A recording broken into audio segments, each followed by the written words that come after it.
Glazing is simply a transparent layer of paint that changes the color underneath without covering it up. In this video, I'll show you the 3 easiest ways to glaze with acrylics and how to choose the right pigments to get the best results. I'll start off by painting a swatch in Winsor Blue, which is basically phthalo blue. The Galleria paints are the student line of acrylics from Winsor & Newton. I made sure that this is dry, and then I'll take the cadmium yellow medium hue and create a glaze with that. This is the acrylic glazing liquid from Golden. You don't need to use a glazing medium. I'll show you other ways that you can create glazes later in the video.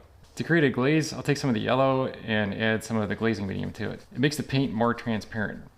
When I paint it over the blue, you can see the stripe beneath it and it alters the color. It makes it more green. If I use an opaque yellow straight from the tube, it will cover over that blue and block most of it out.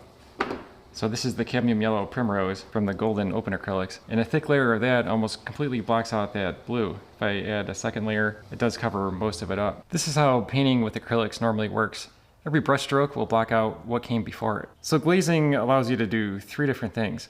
You can alter the color of what's already painted. You can create subtle blending effects, and glazing tends to build up depth and luminosity. Here's what it looks like when the yellow is dry. It's more transparent. You can totally see the brushstroke beneath it. You can download my acrylic glazing chart when you sign up for my free email newsletter. It's a helpful reference that demonstrates how transparent glazes can shift and enrich the colors already on your canvas. There's a link in the description below. I mentioned that there's 3 different ways to make a glaze. If you want to try it out, you really don't need glazing medium. You can just use water. So if I dip my brush into some water and some of this Winsor Blue, it thins this paint out and makes it more transparent. So that creates more of like a watercolor wash. You can let this dry and build up more and more layers of color. The thing about using water is that it might create variation within the glaze.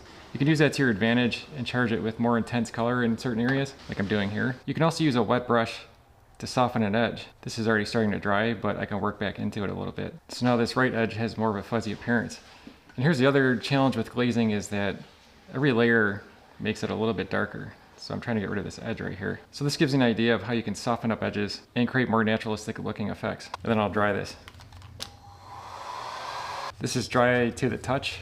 So now I can take some yellow and thin that out with water too. I can alter the color of this first wash by applying the yellow over the top. So now I get more of a greenish color. And I can also go beyond that to introduce pure yellow. Let's grab some more of this pigment. And as I said, you could just rinse your brush off, apply some water, and when you touch that edge, it starts to soften it. So compare this effect to this opaque yellow where you get a completely hard edge. So if you wanted to soften that with the regular acrylic painting techniques, you'd have to blend it. Glazing allows you to create these little subtle variations of color. And I could just keep building this up until I'm happy with it. I could even go back into this blue and add blue into it while the yellow's still wet. And you can layer this as much as you like. People often worry about adding too much water to acrylic paints. The idea being that if you dilute it too much, you weaken the acrylic binder and it might not adhere to the canvas or the paper. But Golden has conducted research, and their original recommendation was to dilute it with 1 part paint and 1 part water as a maximum. So their new research shows that you can dilute it much further. In fact, they recommend you can go as high as 20 parts water to 1 part paint. And I think this is especially true on paper because the pigment adheres to the fibers of the paper. If you want to read the entire article, there's a link to it in the description below. The third way you can create a glaze is to use any sort of medium that's transparent. So I have gloss medium here, or if you want something thicker, you can use a gloss gel. This time I'll use the permanent rose. I'll pick up some of the permanent rose and add some of the gloss medium to it. A soft bristle brush like this works good for washes, but I think when you use acrylic mediums, it helps to have bristles that are a little bit more stiff. This creates a much lighter pink than if I were to use it straight from the tube. And I can use that to paint over the blue too if I wanted to. And this permanent rose will create more of like an ultramarine blue that's slightly more purplish than the blue beneath it. If I work while this is still wet, I could take some of this gloss medium and work into the edge. So can you see how you can kind of soften an edge and use it for blending into other colors? For example, I could take a little bit of this blue and add some of the glazing medium to it and paint it right next to it. So there's more of a subtle effect going on here. And wherever you go over it more than once, it adds to the color, so you can see it's darker on the left-hand side. I dried this off and I can go over it with another layer. I'll take some of the permanent rose and get some of this gloss medium ready. And let's say I want this side a little bit darker, almost like the pure color from the tube. And then I can dip into the gloss medium and just keep working across this section, maybe pick up some of the blue. I'm just playing around here, there's no image. So now I have this blend between these 2 colors. I've got some open acrylic gel. This is the matte version of it. I'll try to do a few glazes with this too. One of the downsides of using a gloss medium or a matte medium or even a regular gel is that it dries quickly. The other glazing mediums add retarder to it, so it dries a little bit slower. That gives you more time to work out the streaks. Open acrylics are slow drying, so their gel is slow drying too. That should give me more time to brush out all the streaks.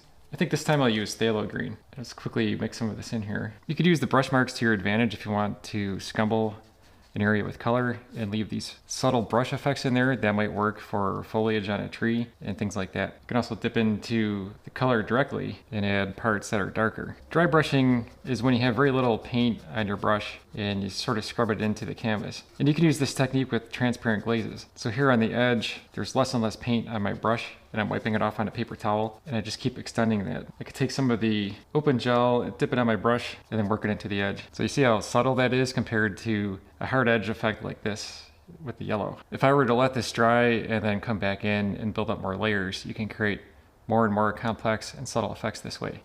The other way to use gel is to build up really thick layers. I'm not going to do that here because this open gel would take forever to dry, but you can experiment with that if you like thick impasto. Which pigment you use has an impact on how your glazes will look. For the transparent effect, it's best to use transparent pigments. That's obvious. Most of the modern pigments, such as phthalo blue, phthalo green, quinacridone magenta, those are all very transparent, so those are great for glazes. But you can also use opaque colors for glazing. In fact, if you use titanium white with gloss medium or glazing medium, you can use that to create subtle smoky effects. I could try that real quick. That's titanium white. I think I'll use some of this open gel just because it'll give me more time to blend. I could just take some of this white and mix it into the gel. The difficult thing here is the gel looks white by itself, so I would add more white than you think you need because that gel will dry transparent. I'll try that out on this patch over here. So I see how that makes that smoky. Then I could dip into the pure white at the bottom here and I could make that more opaque. And I can just play around with the different ratios of the gel to the pigment. If I want to soften this edge, I could just dip into the white and paint it along the edge and then introduce more of the gel into my brush. That's how it looks after I dried it with a hairdryer. I could just go back in and keep adding more glazes to it. Glazing does require some patience because you have to build things up in layers. The other thing to keep in mind is you can combine any of these techniques together. So I might take some of this blue and water it down a little bit to create a glaze, and I could paint it over this if I'd like to. I could take some of the quinacridone and mix that in there to make a purple. Another technique you can use is to paint over some areas with gesso. So you could use this to paint out mistakes that you don't like, or you can use it as an effect where you paint over certain areas with shapes or lines like this. And then when it dries, you can paint over the white lines with color. I'm just painting an abstract design on this. I let that dry and I'll glaze over it with some acrylic inks. These are the acrylic inks I'm going to use. There's different brands of them. I went into details about the different types of acrylic paints there are in my course about acrylic painting supplies for beginners.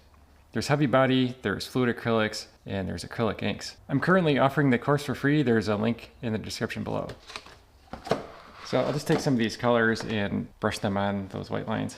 All right, I could just dip into some of these colors and glaze over these lines. I'm getting carried away with this, but you can see how you can combine different techniques to create more complicated and subtle effects. Here's an example from my video about blending student acrylics where I use glazing medium to add more details to the apple. If you have any questions about glazing, leave them in the comments below. I might make a follow-up video where I address those issues. Up next, you can watch my blending tutorials. I also have a color mixing playlist, or you can watch my videos about how to make acrylics thicker or how to make them more vibrant. Thanks for watching.